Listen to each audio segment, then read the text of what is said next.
about a month ago in Prince George, in Palm Beach County, Florida, we had, and that's where I met Javeria Farooqi, who will be leading. You're viewing her screen right now, and she'll be presenting. We're also going to be trying to present, and I'm sure will be accepted, a workshop at the Veterans for Peace Convention, August the 24th to 26th. So we'll, by that time, we'll have a couple of months to really make a good showing. But I think tonight will be good. So we had, Palm Beach County, Florida is the largest contributor to the Israeli bonds campaign in the entire world. There are about 10 other states, but somehow Florida seems to be doing it county by county, and 4 counties in Florida have contributed to the Israeli bonds campaign. But there are 10 other states, and I can probably, in the course of this thing, put that in the chat, what those states are. But meanwhile, let's just go ahead and get turn this down a little bit and get Javeria to begin. So she works with, and I work with her. We met about a month ago when we actually filed the lawsuit against Palm Beach County. I'll just let her start, and if we have time for questions at the end, we'll be glad to take questions and answers. And other than that, feel free to use the chat. Keep a lively chat going. So, Dr. Javeria Farooqi, you're on. Awesome. All right. So, good evening, everyone. And first of all, thank you for the opportunity to allow me to speak to everyone here today. So, our main focus this evening is going to be divestment of personal investments and retirement funds from oppression of all fellow human beings. As I mentioned in our chat a little earlier, it's all interconnected. But I will also provide a brief overview of the overall BDS movement as well. So let's jump right into it. There we go. So the BDS movement, it stands for Boycott, Divest, Sanctions. Movement was launched back in 2005 by unions, refugee networks, women's organizations, and professional associations. This was a Palestinian-led movement for freedom, justice, and equality. BDS upholds the simple principle that Palestinians are entitled to the same rights as the rest of humanity. Now, the movement has had a major impact, and it is effectively challenging the international support for Israeli apartheid and settler colonialism. The B in BDS stands for boycott, and it actually branches off into 3 different areas, which is the academic boycott, the cultural boycott, and the economic boycott on the consumer level. So Israel's universities are actually they're an accomplice in Israeli regime of occupation, settler colonialism, and apartheid. To end this complicity in Israel's violation of international laws, Palestinian civil society has called for an academic boycott of complicit Israeli academic institutions. Now, many universities have actually done so, such as Portland State University, Trinity College Dublin, University of Helsinki, all of the ones that are listed here, they have cut ties with Israeli institutions linked directly to IDF. So that's the success story when it comes to the academic boycott side of it. The BDS movement is also has built quite extensively already, the economic boycott of Israel and developing effective campaigns against companies that participate in and profit from Israel's oppression of Palestine. The UN, World Bank, and experts say BDS is having an important economic impact on Israel. And recently, according to Bloomberg, they said 1 in every 3 consumers are boycotting brands over the war in Gaza right now.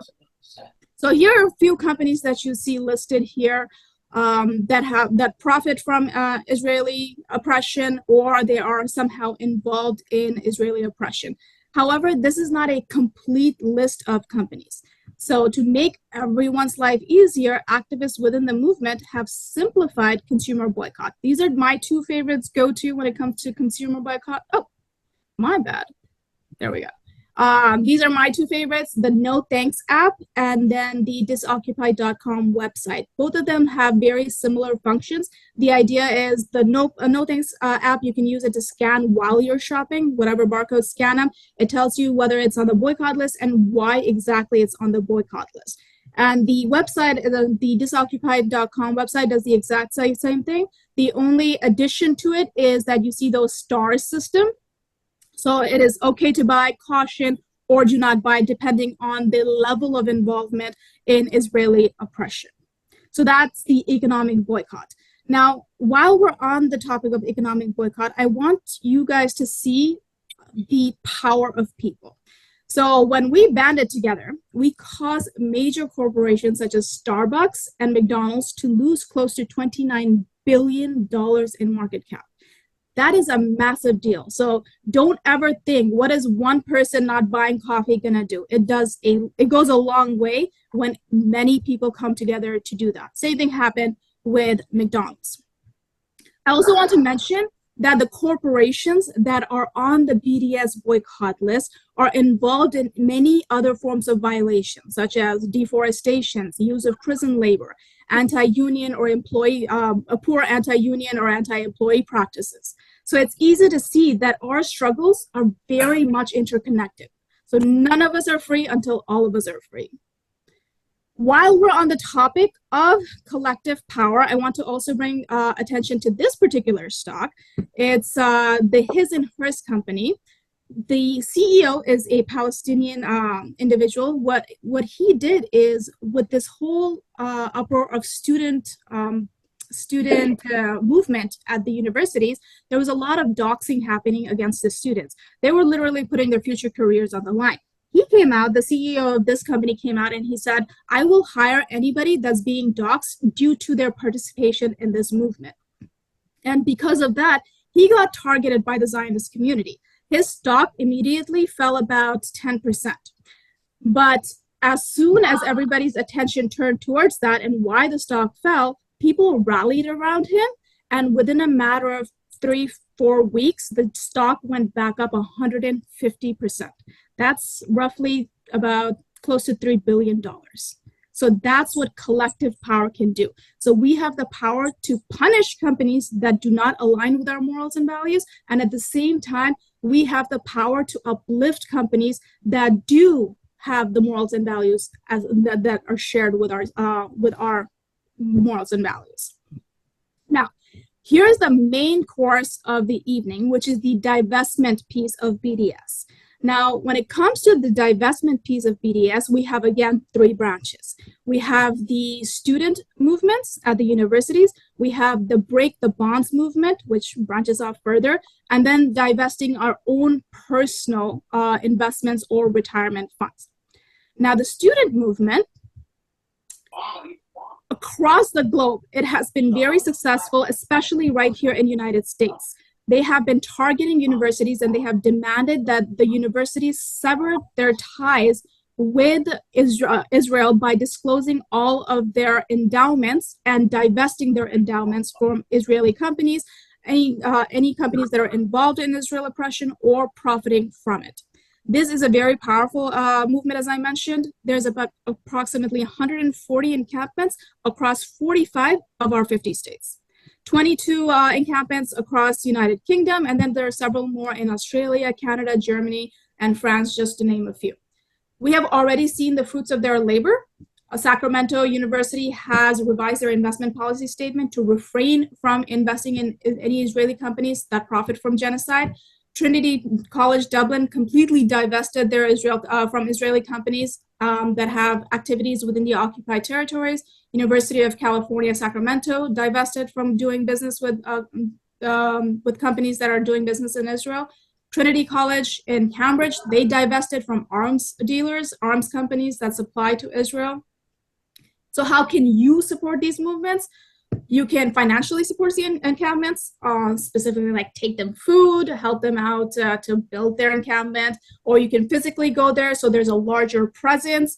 Leverage any relationships that you might have with any of these universities to help push the agenda to divest their endowments, or provide social media exposure for these movements in a positive light, of course. The second piece of the divestment is the Breaking the Bonds initiative. So the Breaking the Bonds kind of trickles into multiple directions. They are targeting the Israeli bonds, which we'll talk a little bit more in detail just now, the banks that are facilitating the Israeli bonds, the weapons manufacturer. So it branches out in that direction. Now, 14 states, 4 municipalities, and a few public pension funds have used public funds to invest over $1 billion in Israeli bonds. It's bad enough that they're investing people's money in genocide. Even financially speaking, if you're just talking money, it's still a bad investment. They are investing people's money in a crumbling economy of Israel. Palm Beach County is the worst in Florida. They're the worst offenders, as Patrick mentioned at the beginning. They have become the world's largest investor in Israeli bonds at $700 million. You might have noticed I said that overall it's $1 billion. Palm Beach County alone is $700 million. So they take the lion's share in the investments. Now, these deals are being made behind closed doors. They are referred to as private placements because the terms of the bond sales are never made public. The arrangement allows Israel to circumvent writing a bond prospectus. So a bond prospectus is a legal document which is regulated by Security Exchange Commission, which protects investors, and that details all the investment risks. So if you're doing a private placement, you're doing it all behind closed doors. Israel never has to write a prospectus.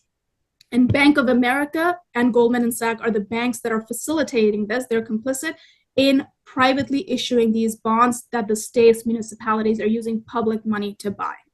So last month, around mid-May, Jewish Voice for Peace protested their elected officials in Philadelphia for investing public funds in Israeli bonds. And at the same time, South Florida Break the Bonds Coalition filed a lawsuit against the Palm Beach County for irresponsibly investing a significant portion of its public portfolio in Israeli bonds. So here's the list of all of the different states. I'm sure Jim will provide you with this PowerPoint so you can actually take a look at if whether or not your state is involved in this. These are all the states and municipalities or pension funds that are invested in Israeli bonds. Let me go back real quick. All right, there we go. So what can you do about this? How can you help prevent this? This is an opportunity to expand the efforts of Breaking the Bonds campaign nationwide. As you saw, there's 14 states on them that are already invested. So one, you can boycott Bank of America and Goldman Sachs if you're invested with them. Code Pink has recently released a list of banks that are not invested in companies on the divest list that you can bank with if you want to switch banks, such as the Amalgamated Bank, Beneficial State, First Republic, Signature Bank, Sunrise. So you can bank with those. You can also help with researching local banks for their affiliation with Israel to help build a database of financial institutions that we as a community can get behind and we can use. You can appeal to states and municipality officials to divest the public funds from non-pecuniary positions. So they shouldn't be investing in genocide, basically, so Israel bonds. Peacefully protest states and municipalities that are invested in Israel bonds. Or if they're not listening, if you're not getting anywhere with those protests, then file lawsuits. File lawsuits against the states and municipalities that are not complying with the demands to divest. You can personally reach out to me. I can connect you with the attorneys that filed the lawsuits here in Palm Beach County. All right, so the third category of divestment is your personal money. Divest your retirement funds, your personal investments. U.S. retirement assets are valued at $38.4 trillion, not billion, not million, trillion dollars. All of this money that is being invested in corporations by BlackRock, Vanguard, Fidelity, it's our money. It's our money that we're not even being aware of how it's being used. So about 94% of plan participants, retirement plan participants, they default to what's known as target date funds. So essentially what we're doing is handing our money over to these large investment banks and saying, go ahead, do whatever you want with it. We need to be more mindful of where we invest because it determines the kind of society we live in. So we, with our money, can change the world that we're living in. We need to divest from oppression in all of its forms. So knowing what you're invested in and reallocating your money to cleaner options, it is so much simpler than you think. If you've never handled your own retirement fund or handled investments, it seems very daunting, but it is not. It is very simple. It's literally a couple of steps to clean out your portfolio. So activists in the field have created several tools to screen your investments and find alternative options. American Friends Service, AFSC, has created a list of firms to divest with the explanation of exactly why those firms are problematic. They screen for three main things: occupation, prison labor, and borders. I will walk you through an example on how to screen your investments using these tools. So first step, you're going to go to these websites. And when you get these PowerPoint slides, you will see in the notes, I have every single slide has notes underneath it. So you'll see all the links, all of the references within those notes section. So first thing you're going to do is you're going to look at your investment statement. So you're either getting a paper investment statement or you have the electronic access. One way or the other, you will get a list of what you're invested in, right? If you're not getting the paper statement, you'll log in. Whether your brokerage is Charles Schwab, Fidelity, Vanguard, whoever your brokerage is, you'll log into your account, and it will give you a list of what you're invested in. Now, if you're invested in a list of investments, such as an ETF, so the investment itself will have the word ETF in it, those are exchange-traded funds. If you're invested in a short list of firms between 50 to 100 companies, then I would recommend using the AFSC screener. If not, I'll show you another screener. So the way this AFSC screener works is that you have to go and find the companies, the list of companies that you're invested in. So the example that I'm going to give you here is my own investments. 100% of my money is in this one fund. So here we go. So I am in what's called the Amana Growth Fund. This is where all my retirement money is parked. So I can simply type in Amana Growth Fund, and then it will pop up what the fund is. So I can click on it, and once I click on it, I can scroll down and I can say holdings. When you click holdings, that's where it shows you all the firms. So I'll give you the top 10 firms, and then if you say all holdings, it will give you a list of everything that particular fund has in it. So from here, what you're going to do is you're going to copy and paste this into an Excel file. So I did that ahead of time to save time during the presentation. So I just copied and pasted it, and I'll explain what the highlights are in a second. I copied and pasted all of it right here, and I saved it as an Excel file, and that was it. And the next thing I have to do is I have to go to the AFSC screener. Here's the screener. This is the screenshot that you saw on the PowerPoint. And over here, it will allow you to upload your list. So you can do this in multiple formats. You can do it as a text file, as a PDF, as a doc, whatever you're comfortable with, as long as that document has a list of those companies. So right here, I'll click on it. It will pop up this bar. I will click on the file that I saved, and I will hit open. The reason it's not letting me upload is because I have the Excel file open right now, which is fine because I already pulled the document. So once you do that, you can hit search. When you search it, what it will do is it will screen your portfolio for you, and it will pull out all of the firms that are problematic. So in my particular portfolio, these 4 firms are problematic, and it tells you exactly why. Alphabet is a problem with borders and occupation. Cisco is with occupation. Evolent's Health is prison issue, so that company is using prison labor. And then Microsoft is an issue with prison labor and borders. So that's what you saw over here when you saw all of these highlights in my Excel sheet. I wanted to know what percentage of my portfolio is problematic. So about 13% of my portfolio is problematic. Now, well, what's the solution? Before I get to the solution, I want to show you the next screener, which majority of you will use because from what I imagine, majority of you are going to be in target funds. So what target funds are, let's go back to our PowerPoint. What target funds are is all of these institutions like Vanguard, Fidelity, what they will do is they'll create a portfolio with a retirement year. So everybody that's retiring in 2030, they will all have the exact same portfolio. Everybody that's retiring in 2045. So if I come in and say I'm going to retire in about 40 years, then they will find, what are we in, 2024 plus, so 2064. They will just give me a portfolio with a retirement date of 2064. And all of the items, the stocks and bonds will be similar for everybody retiring in that particular year. All right, so if you are in that situation, I would recommend the screener called As You Sow. This screens for multiple different things. They will screen for fossil fuels, for deforestation, guns, prison labor, weapons, and gender equality. You can choose how you want to screen your portfolio.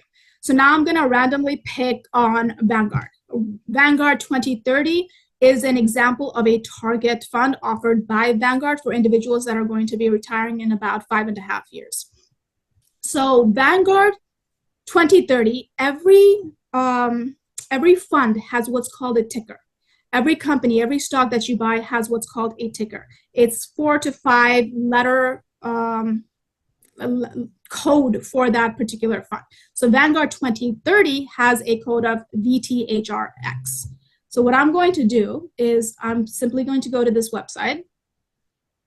So this is the As You Sow website. So when you go to Our Work and go to Invest Your Values, it will ask you, well, what are your values, right? You can screen based on fossil-free funds, deforestation-free funds, weapons-free funds.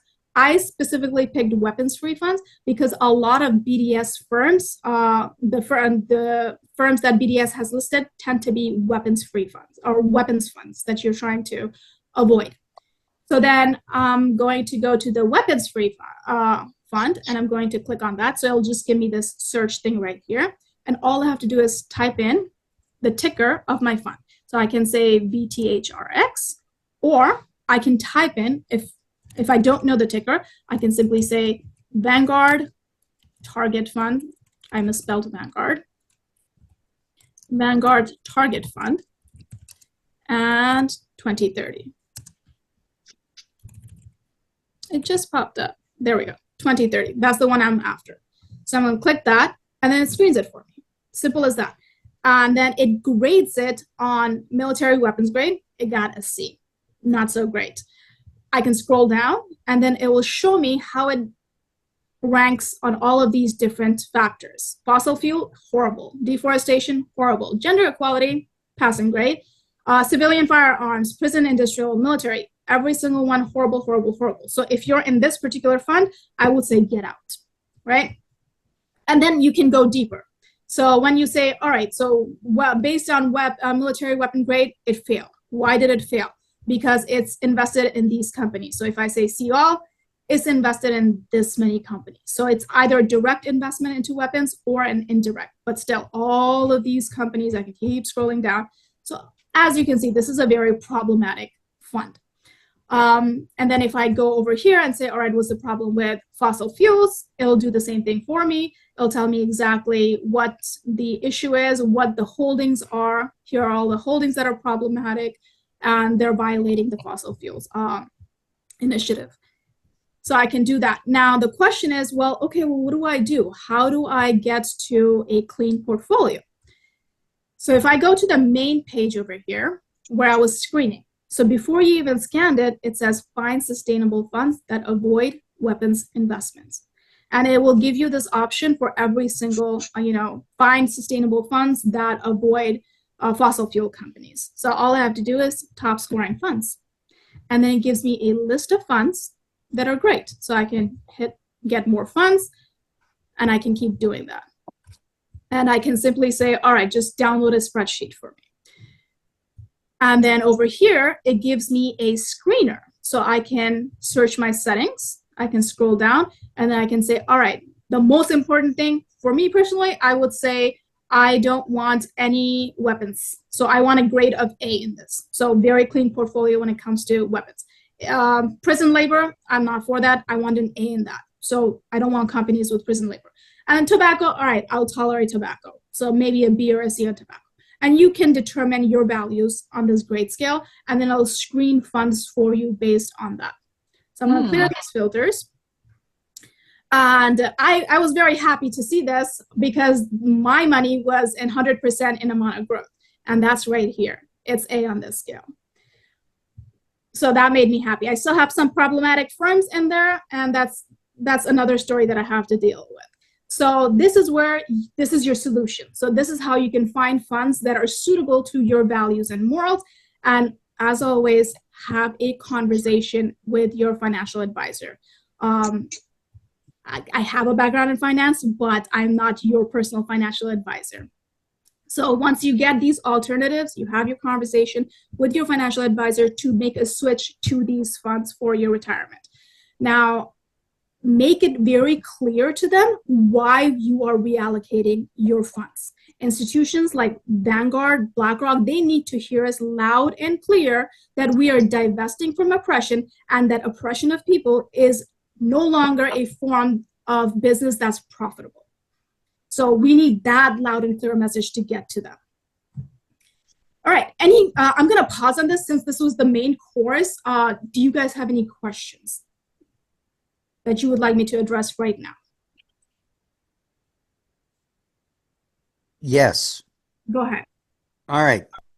And it's Javeria. Yes. Good deal. All right. Is there any fund that's actually going to make you some money to support your retirement that is going to be completely clean? 100% clean? Not at this time. So even as you saw, like the amount of growth, it was very clean. It's getting an A grade and everything, but you still saw 3 problematic firms in there, right? So we do, at this point in time, we do not have that 100% clean portfolio. But what we can do is minimize damage at this point. And then your next question was in terms of performance. Okay, I'm gonna make it very clear to you guys, I do not work for Amana Funds. I do not get any kickback from talking about Amana Funds. I am simply invested in Amana Funds and 100% invested in it. So I'm gonna pick on them simply because I really like that fund. When you click on this, so from your screener, when you click on it, it will go to that particular fund. And when you scroll down, you see you see the grades on all the different things. Keep scrolling down, it gives you performance right there. So what you will see is this particular fund has outperformed its benchmark by 2.23%. So with whatever fund you pick, you can see its performance relative to its benchmark. Anytime you are talking about any financial fund, you always want a benchmark to determine how well it's doing. So if I don't pick on this, and let's say I'll pick on another one of the funds that we were looking at, because I want to also show you one that's not doing well, right?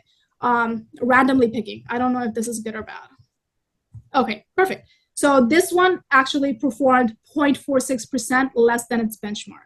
0.46% is nothing, but it did perform below the benchmark. So it does give you performance at 1 year, 3 year, 5 year, and 10 year level. So you know how well the fund is doing relative to the benchmark. And then it also tells you that, yes, it performs 0.46% less than the benchmark. It is also 2.83% less invested in weapons, 2.83 less invested in military contractors, so on and so forth.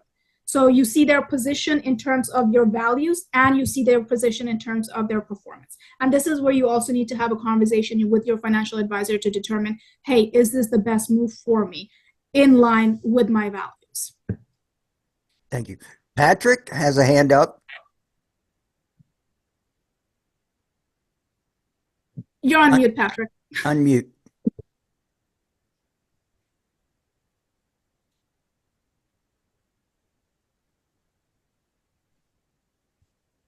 Can we unmute him? Patrick, you're still unmuted. No, I got it. Okay. We good? So Yep. I think there's so much detail in this. I think it would be helpful if we could put together a step-by-step document for people to do this. So can we can get that done shortly? Yes. Okay. So from what I understand, Jim will have a recording available within a week. So I'll use that same week span to put together a document with screenshots for this. Yeah, if we could just do a step-by-step and once again, we're going to be doing this workshop at the Veterans for Peace Convention, so we ought to be able to have it good to go by that time. Perfect. That's Will 2 do. months away. All right. Jackie, So this doesn't apply to me at all. I mean, I don't have the kind of investments that you're discussing here. But what I do have, which I have no control over, is the amount of rent that I pay to my landlord. And what they do with that money, I have no control over. Now, think of all the renters in America.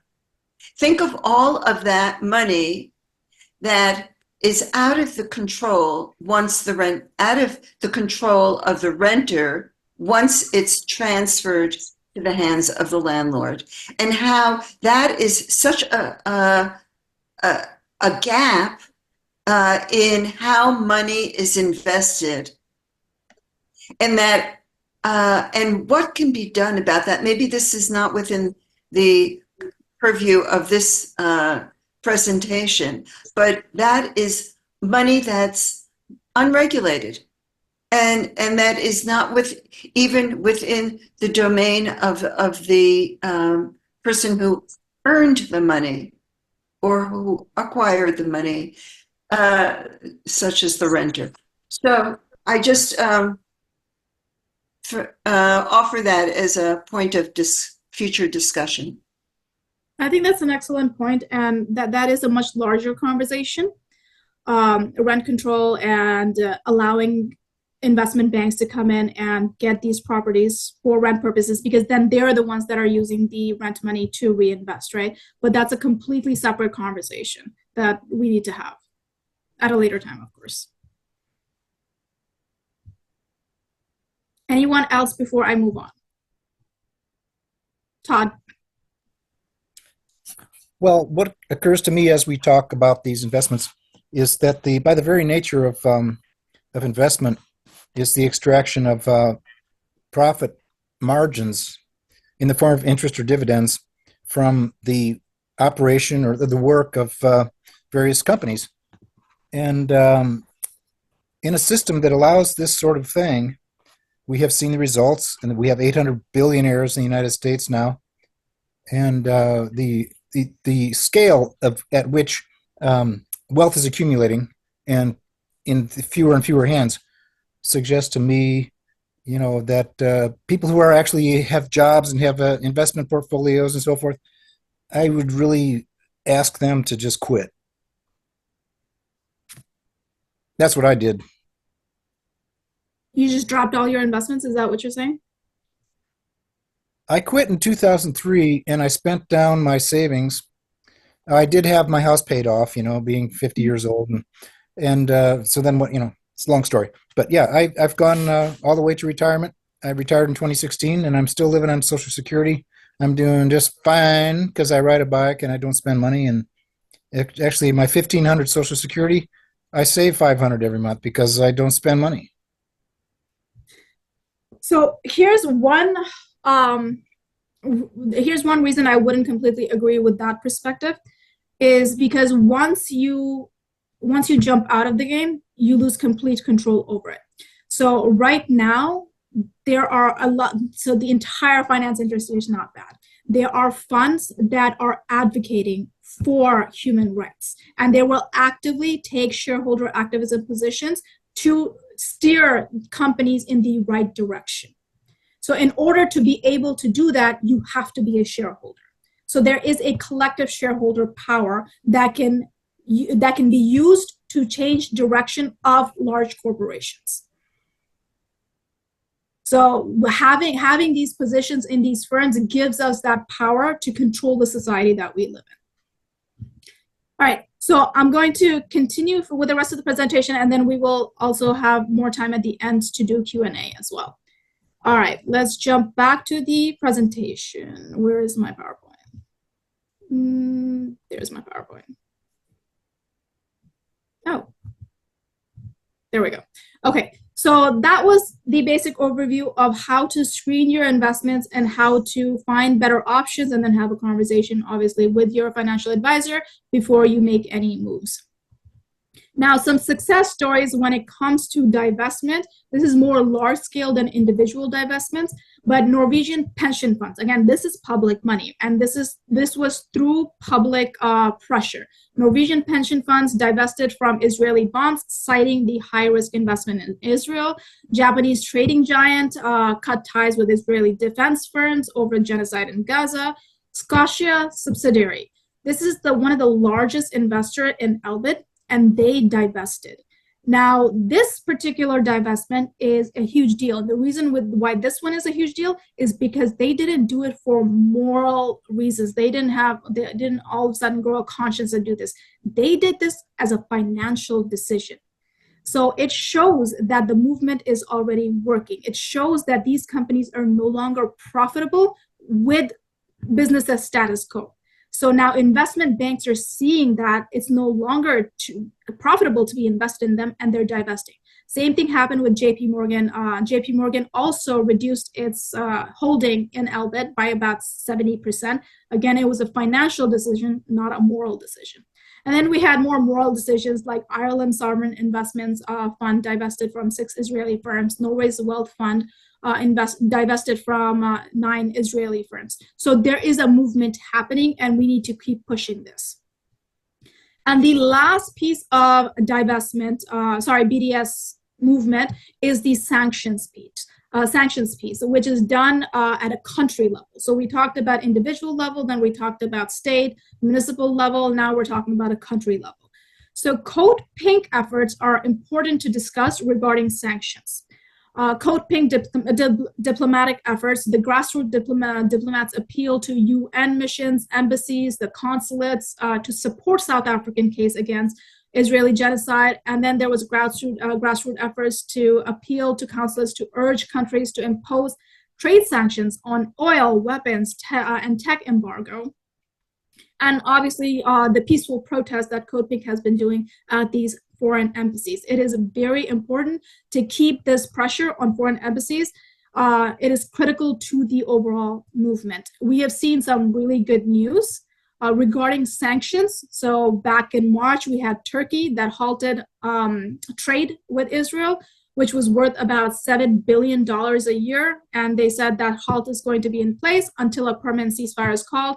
And then European Union came out and they warned Israel that they could face sanctions imposed by 27 member countries due to their ongoing military operations against Hamas territories and southern Gaza and city of Rafah.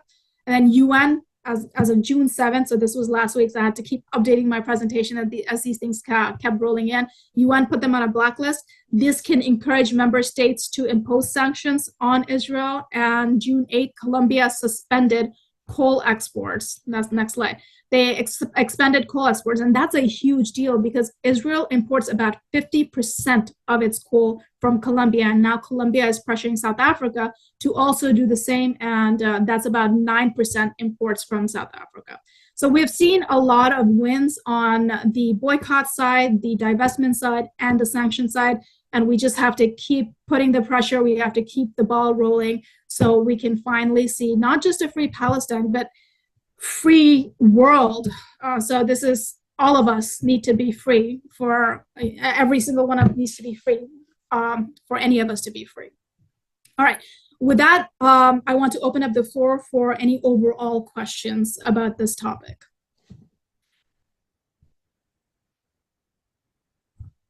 So please raise your hand if you want to ask a question. Okay, Patrick and Dolores. So how about we go ladies first, Patrick? Dolores? Yes, thank you. This presentation has been amazing, and I'm looking forward to the follow-up materials. I wonder if you could speak a little bit about how we communicate once we discover the companies that we need to divest from. How do we communicate to them? What are the best ways to communicate with them about why we are doing this?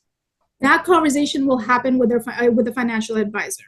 So financial advisors, they're the ones that kind of offer different types of funds, and funds actually come to financial advisors to ask them, hey, can you promote our fund? So if my financial advisor is saying, hey, Amana Growth is a good fund for you, Amana Growth came to them and said, hey, can you offer this to your clients? And that is why my financial advisor has offered that to me, right? So if I go back to my financial advisor and say, I don't want this fund because these problematic companies, so they will drop, they will clean that out of my portfolio. Eventually, enough people dropping a fund, the fund will come as the financial advisor, like, hey, why are so many clients dropping my particular fund? So at that point, that communication will happen with the financial advisor and the fund. And the financial advisor will have to tell them, hey, you have problematic companies in your fund, and that's why people don't want your fund anymore. So again, you hit them where it hurts. When the funds realize, hey, we can't have this in our funds, people are not buying our funds, then they will reallocate. They will adjust their portfolios, and that's how we will end up with cleaner and cleaner portfolios. As you saw when I showed you the list of clean portfolios or relatively clean portfolios, is because there's an ESG movement, environmental, social, and governance movement that has been happening for about almost 2.5 decades, where the newer generation are basically saying, we don't want companies that are not environmentally friendly, socially friendly, their governance is not good. So there has been a huge movement happening within the financial industry. Does that answer your question? Yes, thank you very much. Patrick, did you put your hand down? No, I may have, but I still have a question. Okay, you're next. Okay, in December, in advance of the South Africa request to the ICJ, in South Florida, we had about 20 people, and we went in 3 different groups to consulates. So you have to have consulates in your area in order to be able to do this. But we actually met with the consular officials from Turkey and from Honduras. So I'm wondering if we could set that in motion again, and we would have to, be specific around what we are asking for. So in South Florida, that process has already started. As you know, Esmia in Code Pink, she has already reached out to the consulate, given the fact that Israel has been put on UN's blacklist. So this is a good time if you have embassies within your area, consulates within your area. This is a good time to reach out to them, to ask those countries to start imposing sanctions, because UN has put Israel on the blacklist. Okay. Anthony, I think you're next. Unmute. All right. Well, listen, thank you so much, Ms. Farooqi. It's excellent. As you sow, we use that tool when we divested from nuclear weapons in our city council in New York City several years ago. It was excellent to help us with that.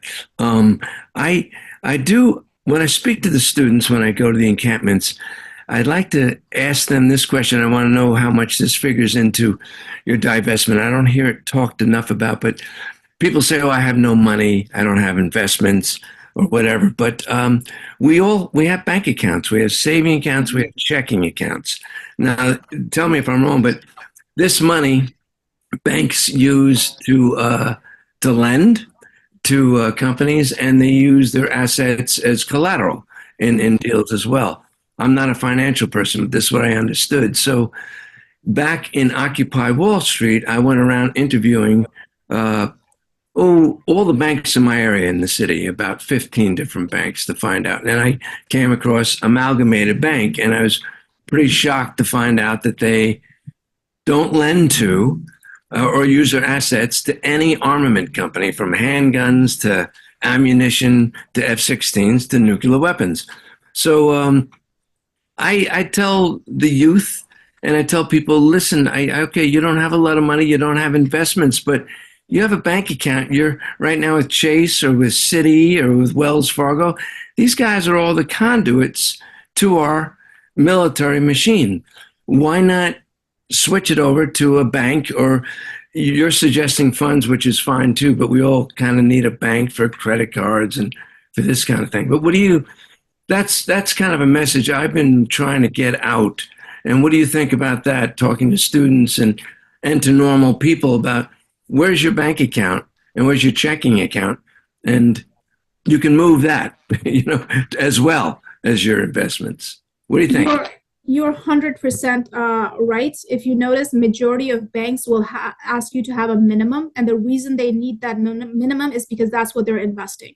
Now, this goes back to collective power. $500 alone is not a big deal, but 500 times like 1 million people banking with them, that's a huge deal. And they invest that regularly. So you're not allowed, even though it's your money, it's your checking account, you're not allowed to use that minimum amount because they're continuously invested in positions and they can't have you liquidate their positions. And you don't get a say in what they invest in, and you're not even getting a return on that investments that they're making with your money. So it's as simple as moving banks. So moving your banks is crucial. And that's why I highlighted a bank like Bank of America, who is right now privately issuing Israeli bonds. They know it's not good for the public. They're doing it, and they're doing it with states that are willing to buy those Israeli bonds. So yes, students, anybody that has a bank account, everybody has a bank account. Anybody that has a bank account that requires a minimum balance, they can divest from their banks. Cool. Thank you. Absolutely.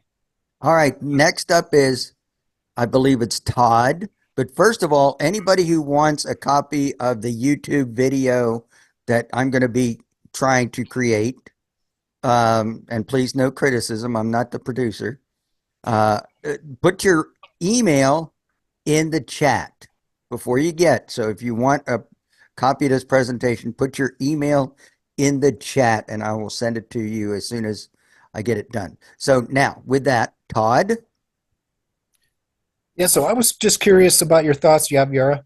I remember the campaign against South Africa in apartheid, and so I was wondering what we can learn from the stages by which that accumulated so much momentum, and it just crushed South Africa. They just couldn't. It wasn't viable, to continue with the apartheid. So we're seeing a lot of parallels right now, and the biggest key when I got excited, where I was like, we are really rolling the ball, is when the students stood up. Because universities, their endowment funds are massive. Like you'll be shocked to find out, especially these Ivy League endowments, once they start divesting their money, it will no longer be sustainable, no longer be profitable or sustainable for the apartheid to continue. So that was one of the milestones that we hit. I have like people in my community asking the same question, right? Like why are the student encampments such a huge deal? I'm like, that is a milestone that like we are seeing history repeat itself, and that is a milestone. And the fact that we have already started seeing universities divest, like it gives me so much hope beyond belief. So once we get momentum in those universities divesting their money, we are going to see businesses start to pull out from Israel. They will no longer, they will want to distance themselves because now it's a taboo to be associated with them. So visualize yourself as an outside agitator. Support those students. Yes, absolutely support the students. They are literally putting their lives on the line here. The kind of police brutality videos that are coming out, they are putting their lives on the line.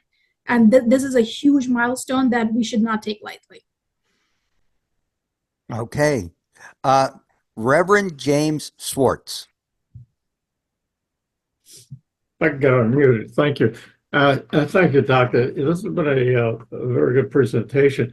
On the last point, which is not what my question and point is, I was with the rallies with the students at the the State University of New York at Geneseo, and they were demanding the college divest, but they didn't understand the college has absolutely no investments. It's the foundation, which is a totally separate entity. State government colleges, state colleges don't have that. But anyways, my first one is my major holdings are actually within the federal government thrift savings program, which I have then absolutely no control over. I can invest in the 5 different programs, Mhm. but that's it. I have no ability to control where that money is invested.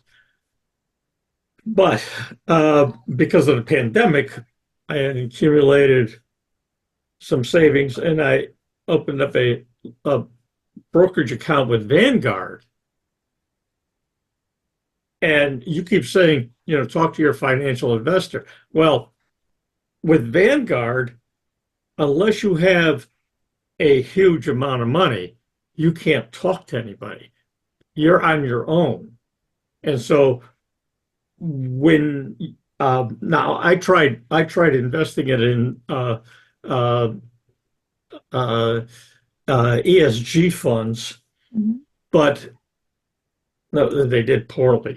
I invested the wrong time in 2001 before the stock market crashed. But anyways, even within those, how do you manage to get into them when you're on your own, when you don't have a financial advisor?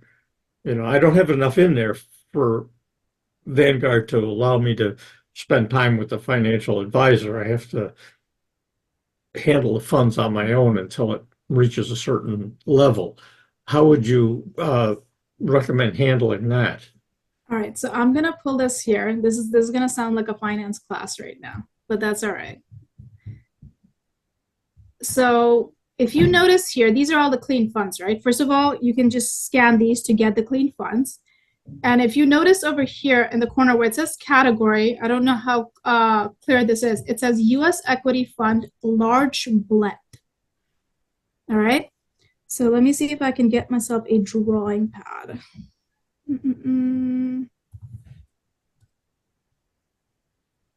Okay, I don't have my actual drawing pen, so this is going to not be so nice and clean as I would like it to be.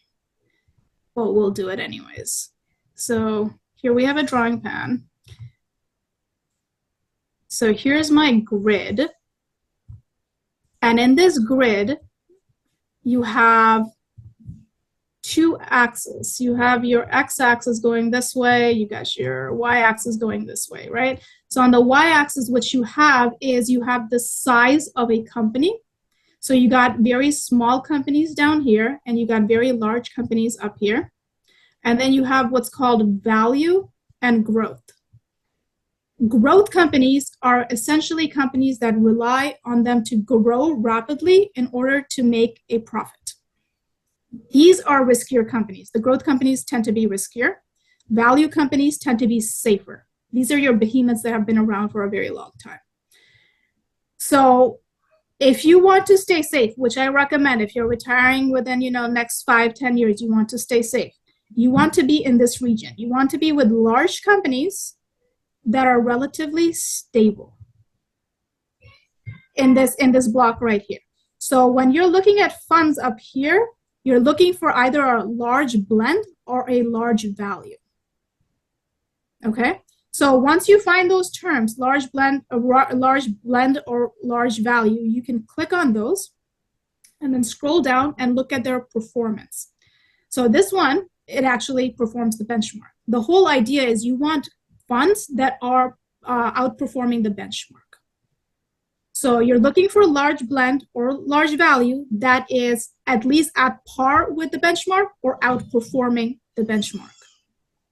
All right? Mm-hmm. Okay, cool. So, and then you can look at their performance on the 5-year level. It was good relative to the benchmark on a 5-year, 3-year, and 1 year. So this seems to be a good fund to be in. So if you can just get 2 or 3 funds, depending on the size of the fund, if it's a large fund, you can just take 1 fund and invest your money. And I'm saying this as personally, 100% of my money is in 1 fund. And I am perfectly comfortable with that. And my main area that I teach is investments. So for me to be an investment professor and say 100% of my money is in 1 fund, that's fine. Because as long as the fund has between 30 or above companies, you're fairly well diversified. So you don't have to worry about losing a lot of money on a particular investment. And over here, it also, when you are looking at the filters, when you do search settings, it gives you an option of picking diversified funds. So if you simply pick diversified funds, it'll give you a list of diversified funds, which means that you're in multiple areas. You're in tech, you're in consumer discretionary, in different sectors. That way you're not going to say tech didn't do that well that particular year. You don't lose all your money. So you're looking for a diversified portfolio between large value or large blend. As long as it's doing relatively close to the benchmark, you're good. So that is enough advice to go with a small investment without a financial advisor. Thank you very much. And if you have any specific questions, feel free to shoot me an email. I'd be happy to answer them for you. Thank you.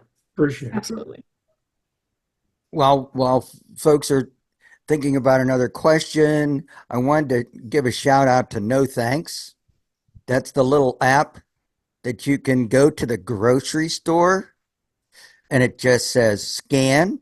Now you got to aim. You got to aim at that barcode, but it'll say scan and you just aim, get that barcode in the little block and it'll say either, and there it is, it'll either say, this is good to go, or don't buy this at all. So for example, Hellman's mayonnaise, don't do it. But if you got Duke's mayonnaise in your Kroger, then you can go ahead and do Duke's mayonnaise. It's almost as good. But, you know, I take it there and yeah, if I'm rushing around, I don't use it a lot, but I have figured out some things where I can put together just something that makes me feel a little bit better. I changed my almond milk brand, so I get better almond milk. So anyway, No Thanks. It's fun, and it lets you pretend you're not a boomer because you're on your phone in the grocery store. So, any other questions? Just remember, you got to put your email in the chat, and then you will get a copy of the YouTube video. Okay, Patrick, do you want to? Oh, Anthony's got his hand up again. I am sorry, but just to be clear about the No Thanks, which sounds great, and I'm going to download it tonight. It's going to tell me whether it's invested in Israel products or war products, or what's it screened for again? I'm sorry, I didn't catch it all. What's it screening for? And I will let Javeria answer that because I just use it. I don't understand it. So it screens for it screens for whether the product was from Israel. So if it was produced by an Israeli company or any company that profits from Israeli oppression. Thank you so much. Absolutely. All right, Patrick, do you want to close it up and tell us where we're going?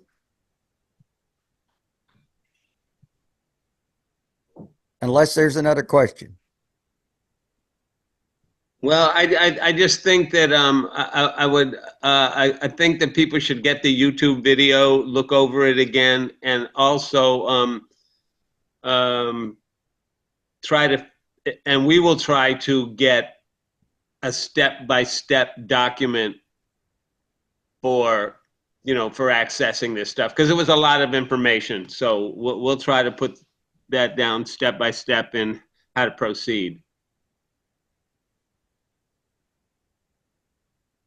So, I'm going to try it. Dr. Farooqi? Yes. Bingo. Any last words, and we'll let everybody go. I'm just excited. I'm excited to be part of this movement, and I was very happy to speak to you all this evening. Very good. And hey, Jim, and we'll see people again at the we'll have Dr. Farooqi back again for the VFP convention, and we'll have 2 months to put a really great presentation together. Yeah, and what's the dates of the VFP convention, Patrick? Do you remember? August 24 to 26. Okay, very good. Very good.